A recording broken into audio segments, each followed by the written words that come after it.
오늘은 로마서 38번째 8장 18절의 말씀을 증거하겠습니다. 생각건대 현재의 고난은 장차 우리에게 나타날 영광과 좋게 비교할 수 없도다. 이 말씀을 드리도록 하겠습니다. 갑자기 제가 복장이 조금 바뀌었습니다. 넥타이를 하니까 목이 눌려서 기침이 자꾸 나서 누구에게 말했더니 이거를 하면 좀 편할 거라고 해서 해봤습니다. 고무줄로 돼 있어서 목이 많이 편합니다.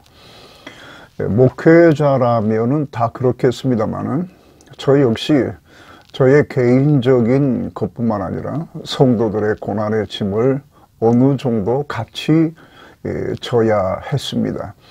이에 대하여 보다 효과적인 해결책을 찾기 위해서 고난 문제를 다루는 전문가로 일컬어지는 사람들의 글이나 강연들을 많이 접했었습니다. 요즘에는 이런 문제를 들고 나와서 대중 앞에서 나름대로의 비결이라고 하는 것을 발표하는 분들이 많이 있습니다. 이런 문제에 비교적 전면에 나서지 않던 불교계에서도 스타 강사가 있는 것 같고, 천주교 사제 중에는 그쪽으로 좀 연세가 드신 분들에게는 거의 아이돌 수준으로 인정되는 분도 등장을 했습니다. 그들의 용어로 피정이라고 하는, 우리가 말하는 수련회와 같은 것이 있는데, 강사 섭외 제1순위라고 들었습니다. 그 외에도 심리학자, 정신과 의사, 또 뭐라고 그 앞에 수식어를 붙여야 할지는 모르지만 매우 인기 있는 제야 강사들도 많이 있습니다. 이들의 강연을 제가 다 들은 것은 아니지만 가끔 접할 수 있는 기회가 있을 때에 조금 주의 깊게 들어봅니다. 그런데 그 내용에는 공통점이 있습니다. 첫째는 당면하고 있는 부담스러운 일들을 요령껏 피하는 방법을 가르쳐주는 사람들이 있습니다. 그리고 둘째는 많은 말을 하지만 결론은 그냥 그 앞에 고분고분해지라, 고분고분하게 이것을 받아들이라, 이렇게 결론을 내는 분도 있습니다. 그리고 세 번째는 이것보다 적극적으로 자신의 삶을 좀 더 사랑하라. 그래서 자신의 삶이 자신에게 요구하는 것에 충실하라. 이런 정도로 요약을 하는 것 같습니다. 얼마 전에 유행했던 노래 중에 아모르 파티라고 하는 것이 있습니다. 그분들의 강연을 들으면은 왜 이런 노래가 그렇게 유행을 하는지 이해가 될 것 같습니다. 이 아모르 파티라고 하는 것은 라틴어입니다. 아모르는 사랑이라고 하는 명사이고, 가수가 이렇게 파티 이렇게 말하지만은 이것은 본래 페이티, F-A-T-I입니다. 페이티라고 해서 라틴어로 운명이라고 하는 뜻입니다. 이 말은 철학자 니체 같은 사람이 사용을 해서 더욱더 유명해진 겁니다. 자신의 삶이 요구하는 것에 충실하라, 이런 것입니다. 그런데 그 아모르 파티라고 하는 노래 가사를 다시 한번 제가 이렇게 검색을 해봤습니다. 그랬더니 그런 그 니체의 말과 같은 것이 아니고 그것과는 좀 달리 그냥 마음이 가는 대로 하라, 이런 것이 주제인 것으로 되어 있습니다. 우리가 경험하는 고난도 뿌리가 있고 줄기가 있고 그 가지가 있습니다. 모든 것의 근원은 뿌리에 있습니다. 가지에 해당하는 고난은 그저 재치 있는 사이다 같은 강연을 통해서 기분을 전환하는 것으로 어느 정도 해소되는 느낌은 있습니다만은 이것은 또 다른 모양으로 끝없이 재발됩니다. 열왕기하 2장 19절 이하에는 엘리사가 여리고에 갔을 때에 거기 있는 사람들이 이렇게 말을 합니다. 열매들이 익기 전에 떨어집니다. 이것을 좀 고쳐주세요 라고 해서 엘리사가 그 물의 근원을 고쳤다라고 하는 말씀이 있습니다. 항상 근본적인 문제는 여기에 있습니다. 성경은 고난의 가지를 다루지 않습니다. 고난의 뿌리를 항상 다룹니다. 그렇다고 해서 현실과 동떨어진 이야기를 하는 것은 아닙니다. 여기에 많이 나타나는 강사들의 경우에는 그 고난의 뿌리에 해당하는 것에 대한 언급은 없습니다. 왜냐하면 그것을 그들이 알 수 있는 영역도 아니고 그들이 또 안다고 해도 건드릴 수 있는 영역이 아니기 때문일 것입니다. 이런 문제를 다루어 주는 것은 오직 하나님의 말씀밖에 없습니다. 본문으로 돌아가면 고난의 문제에서 두 가지를 명백하게 말씀해 주고 있습니다. 첫째는 우리가 그 하나님의 위대하신 보호 아래 있음에도 불구하고 왜 고난이 멈추지 아니하느냐라고 하는 것에 대한 답이고, 또 하나는 그것을 어떻게 이겨내는가 하는 근본적인 말씀입니다. 성경은 결코 우리를 그 아모르 파티에서 말하는 것처럼, 다시 말하겠습니다. 아모르 페이디에서 말하는 것처럼 그 앞에 고분고분해지라 이런 말씀 하시지 않습니다. 오히려 성경 말씀은 그 고난을 우리 앞에 무릎 꿇리라, 넉넉히 이기라 이렇게 말씀을 하고 있고, 또 그렇게 될 것이라고 말씀을 하고 있습니다. 자, 첫 번째 것, 하나님의 보호와 인도 아래 있으면서도 고난이 계속되는 이유는 지난 시간에 말씀을 드렸습니다. 하나님의 자녀가 되었다고 하는 것은 곧 예수 그리스도와 함께 하나님의 나라를 물려받는 상속자가 되었다는 것을 의미한다고 했습니다. 당연히 그런 것입니다. 그렇다면 상속자가 되면 당연히 상속자로서의 고난을 받는 것이라고 설명을 하고 있습니다. 이 말이 잘 이해가 안 되시면 지난번 설교를 다시 한번 들어보시기 바랍니다. 지난번 설교에서는 이 문제를 제가 다루었습니다. 아들 왕은 앞으로 나라를 통치하게 될 사람입니다. 그래서 아들을 왕으로 삼은 다음에 혹시 위험한 일에 노출이 될 수도 있기 때문에 온실 속에 둔다든가 이런 일은 없습니다. 전쟁터로 보낸다고 했습니다. 하나님의 손이 짧아서 이 고난에서 온전히 건져내시거나 아니면 고난을 막아주시지 못하는 것이 아닙니다. 이런 정도로 복습은 하겠습니다.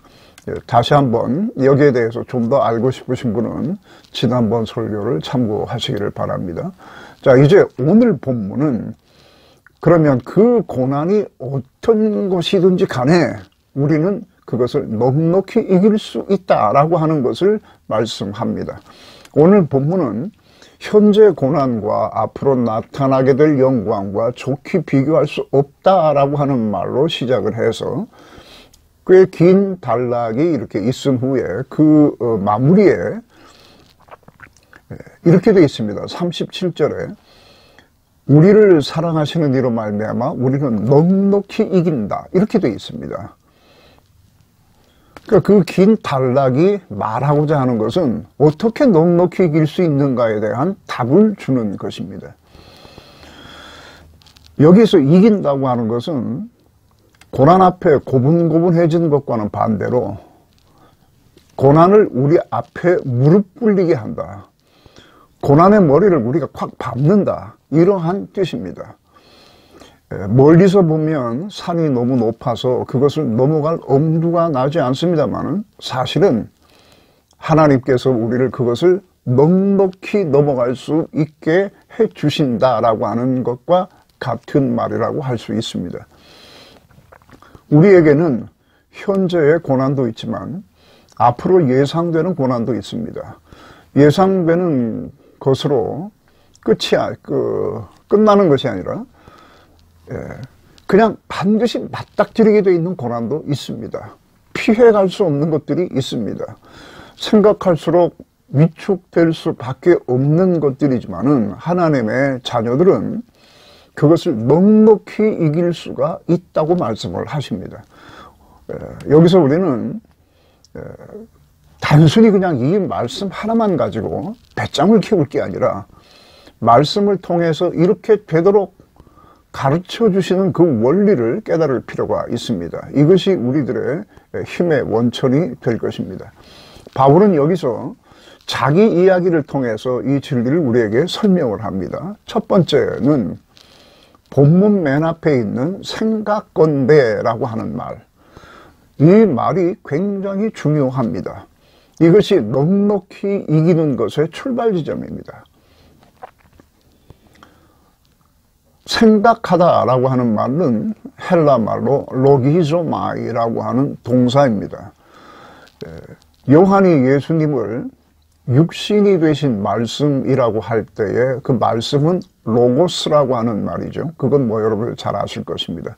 이 로고스와 로기조마이는 뿌리가 같은 말입니다. 로고스라고 하는 말은 본래 헬라 철학에서 쓰던 것을 요한이 가져오고 온 것인데 존재의 원리 혹은 모든 질서의 근본 뭐 이런 등등의 의미를 가지고 있는 것입니다. 말하자면 모든 것의 근본 이치를 로고스라고 말을 합니다.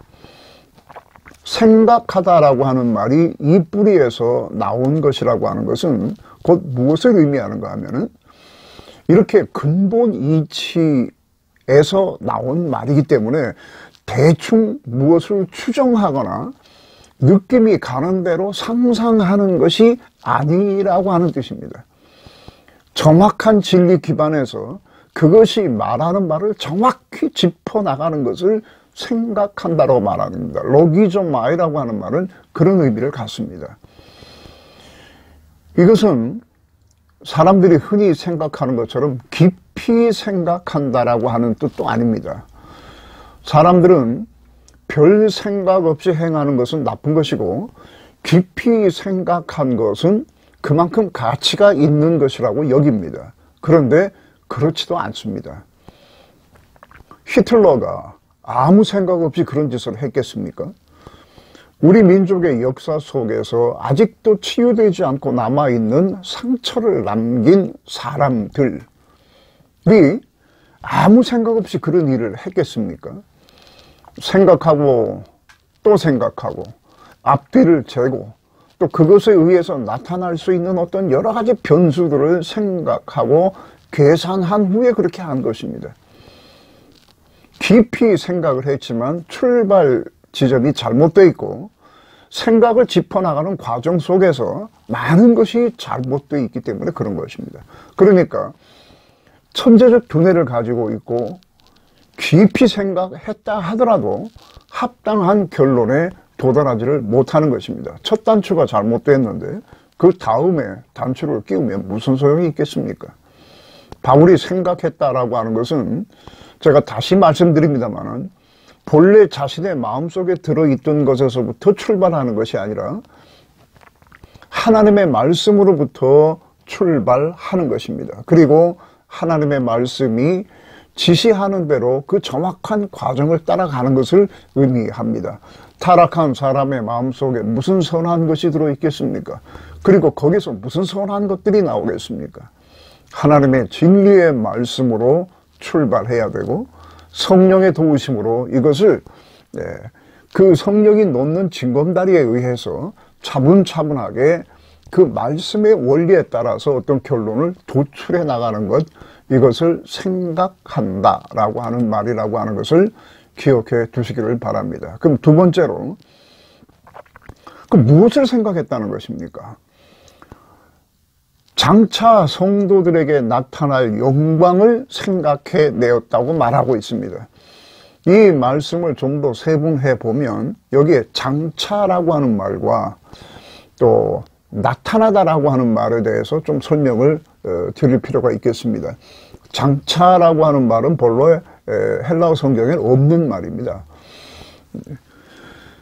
그러나 나타날 영광에서 그 나타나다가 미래형으로 되어 있고 그 바로 앞에 무엇을 하려고 하다라고 하는 그러한 그 말이 하나가 이렇게 삽입이 되어 있습니다. 그래서 장차라고 하는 말을 집어넣은 것입니다. 그 말이 있으므로 우리에게 더욱더 이해를 분명하게 할 수 있게 합니다. 앞으로 나타날 그 영광, 그것을 바울이 생각했다는 것입니다. 이것과 현재 고난은 좋게 비교할 수 없도다 했을 때 우리말로 좋기라고 하는 말이 들어간 것도 이유가 있습니다.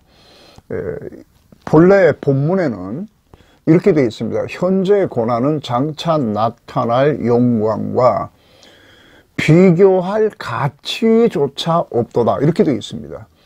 그러므로 좋게 비교할 수 없다 이렇게 번역을 한 것입니다. 기억을 해 두시기를 바랍니다. 그러면 그 영광이 나타난다고 하는 장차의 시점이 언젠가, 언제 우리에게 이렇게 나타난다는 것입니까?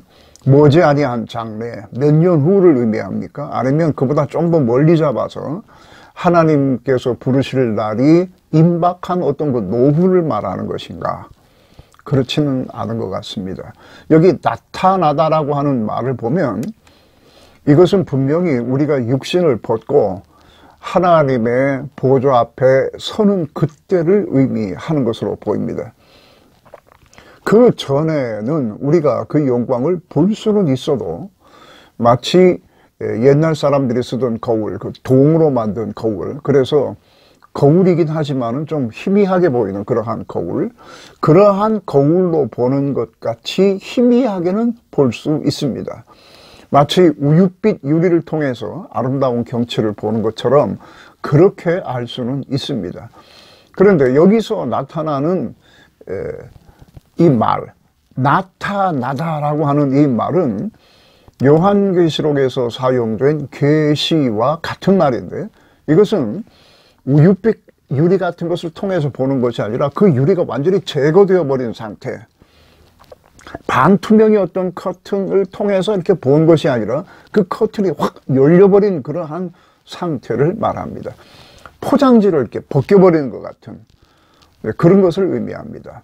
연극을 보러 가면 막이 올라갑니다. 그 막이 올라가면은 그 안에 이미 세팅되어 있는 것이 이제 다 드러나는 것이죠.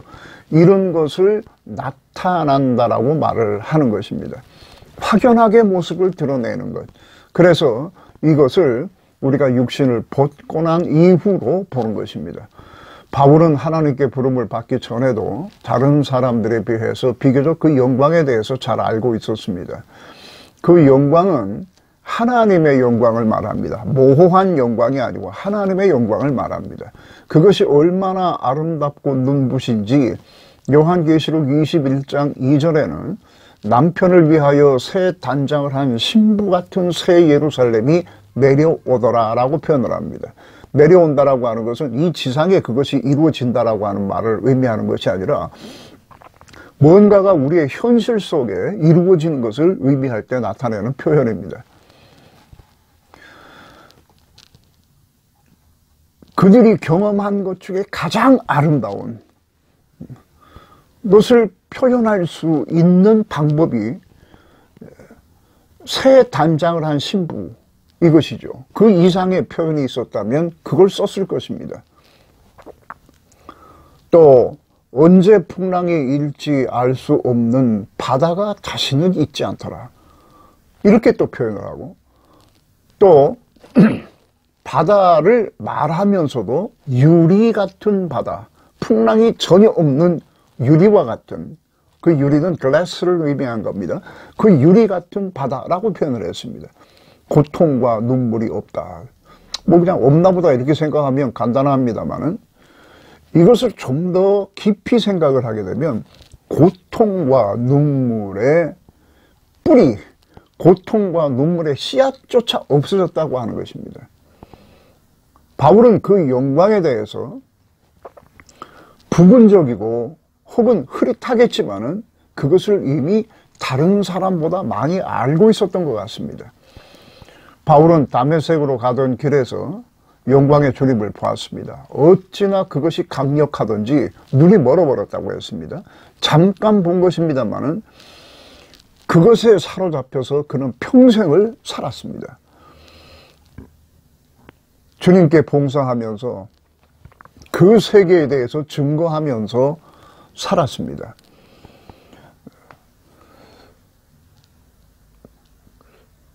우리는 가끔 이런 거 경험합니다. 그림 엽서 같은 것에서 본 천국같이 보이는 아름다운 경치, 그것도 막상 가보면 별것 아니더라라고 하는 것을 이렇게 느낄 수가 있습니다. 그리고 소풍을 가서 어디 뭐 좀 좋은 잔디밭에 앉으려고 이렇게 저기 보니까 여기보다 저기가 훨씬 더 좋을 것 같아서 그리 다 짐을 싸가지고 갔습니다만은 막상 가서 보면 그 전에 있던 곳과 별 다를 것이 없는 그런 것을 경험을 합니다. 그래서 바울이 이러한 영광을 받다 하더라도 뭐 그냥 그때 상황에 뭐 그렇게 보였을 수도 있을 것이다 라고 하는 생각을 할 수도 있습니다만은 그게 그렇지 않습니다. 만약에 이렇게 잠깐 본 것을 보고 그냥 그것으로 끝났다면은 그 추억이 계속 남아 있겠습니다만은 바울은 그것을 본 후에 그것을 면밀하게 살피고 관찰하기 시작을 했습니다. 세상 떠날 때까지 그것을 했습니다. 하나님의 말씀으로 그것을 살펴보고 또 기도로 살펴보고 말씀의 원리를 서로가 서로 교차하면서 대입하면서 이런 것들을 살펴보면서 그것이 점점 더 확실해졌습니다. 그 영광을 이리 살피고 저리 살피고 뜯어보고 해서 마침내 더 영광스러운 모습을 그 안에서 발견하고 그것에 사로잡혔었습니다. 빌립보서 3장 12절에 내가 잡힌 바 된 그것을 잡으려고 쫓아가노라. 분명히 이렇게 잡힌 것, 어떤 동기가 있었을 것이고 그것이 조금 지나다 보니까 별것 아니더라 해서 다시 제자리로 돌아간 것이 아니라 그것에 사로잡히고 또 그것에 사로잡히고 사로잡힌 것에 또 사로잡혀서 계속해서 그것을 쫓아갔다고 이렇게 말을 합니다. 그러므로 바울이 잠깐 봤던 그 놀라운 영광은 접촉적이었습니다. 그리고 그 영광은 계속해서 관찰한 결과 보다 더 큰 영광, 더 아름다운 영광으로 바울을 인도한 것입니다. 세상에 있는 시시한 것들은 보면 볼수록 바닥이 드러납니다만은 진리는 보면 볼수록 거기에 사로잡히게 되어 있습니다. 베드로도 어느 산에서 변화되신 주님의 모습을 보았습니다. 잠깐 본 것입니다. 그러나 그의 남은 삶은 그것에 지배를 받았습니다. 그 후에도 베드로는 주님과 함께 계속 생활했습니다. 위대하게 보이는 인물도 같이 밥 먹고 같이 자고 이렇게 하다 보면 그냥 이렇게 그냥 저 사람도 보통 사람이로구나 하는 것을 알 수 있을 만한 어떤 것들이 발견됩니다. 그래서 처음에 했던 기대보다는 그 기대가 많이 꺾이는 것이 보통 사람들 속에서 일어나는 일입니다. 그런데 베드로는 그 후로 계속해서 그것에 사로잡혔었고 잠시 흔들린 적은 있지만은 예수 그리스도의 부활을 통해서 그것을 더욱더 확신하게 되었습니다. 그래서 그러한 고통도 넉넉히 이길 수가 있었던 것입니다. 여러분 이런 말씀을 들으시면서 혹시 이런 생각을 하시지 않는가 모르겠습니다. 지금 이 말은 죽고 난 다음에 얘기 아니냐. 현실적인 문제에 답을 줘야지 죽고 난 다음에 대한 이야기를 하면 그것을 현실에 어떻게 적용을 할 수 있다는 것인가 라고 하는 생각을 했을 수 있습니다. 그러나 현실의 문제는 장래의 것과 별개가 아닙니다. 오히려 장래에 의해서 현실이 지배를 받습니다. 여러분 주변에 사람들이 소위 말하는 내일이 없는 것처럼 사는 사람들이 있을 것입니다. 그런 사람들을 보았을 겁니다. 그들의 특징이 뭡니까? 오늘을 아무렇게나 산다는 것입니다. 내일이 없는데 오늘의 인내가 무슨 소용이 있으며 오늘의 노력이 무슨 소용이 있습니까? 무엇 때문에 열심히 살겠습니까? 오래된 일입니다만은 저희 친척 어떤 분이 술이 이렇게 약간 취해서 오셔서 무슨 얘기를 하다가 이놈의 세상 전쟁이라도 나서 확 뒤집어져 버려야 된다 이렇게 얘기하는 것을 들은 적이 있습니다. 그런데 그분은 우리 친척 중에 유명한 술꾼입니다. 평생 돈을 벌어본 적도 별로 없고 그냥 집집마다 이렇게 다니면서 친척들에게 뭐 돈을 얻어 쓰고 갈 때 차비나 얻어가고 하는 이러한 분이었습니다. 그러면서 확 뒤집어졌으면 좋겠다 이렇게 하는 말을 들었습니다. 이것은 혁명적 사고를 가지고 있는 것이 아니라 자신에게는 내일이 없다는 것을 스스로 발표하는 행위입니다. 우리는 잠이 들면 다음날 아침에 잠든 곳에서 다시 깨어날 수 있습니다. 그러나 영원히 이런 것이 반복되는 것은 아닙니다. 어느 날은 잠이 들었는데 눈을 뜨면 병원일 수도 있는 것이고, 또 어떤 날은 잠이 들었는데 눈을 뜨면 하나님의 영광이 있는 그곳에서 눈을 뜰 수도 있습니다.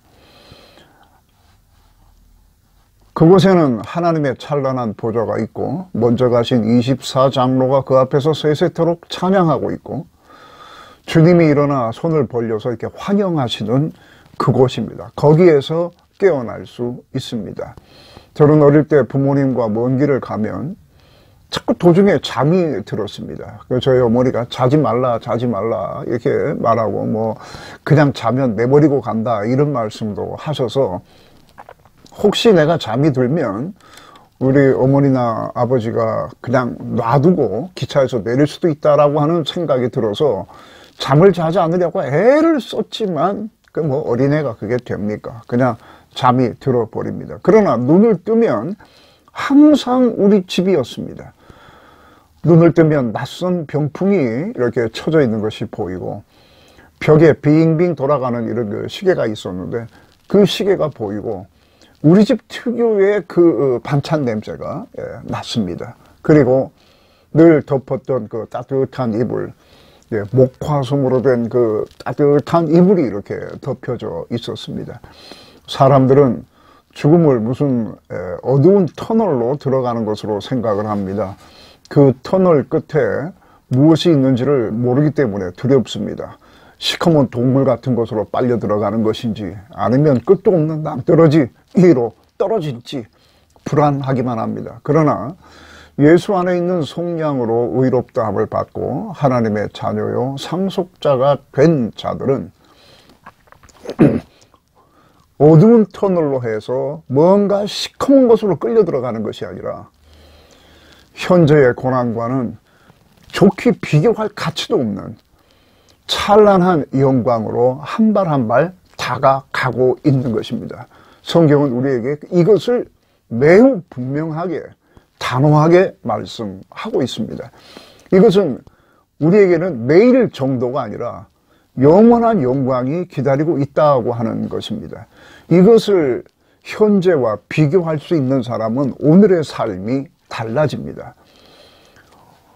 여러분들이 현재의 삶에 큰 변화를 원하신다면 계속해서 결심을 할 것이 아니고 이 영광을 알아야 됩니다.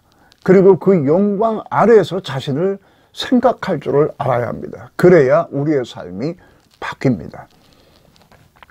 예수께서 먼저 가셔서 우리를 위하여 예비하시겠다고 하신 그 집들은 현재 공사 중이 아닙니다.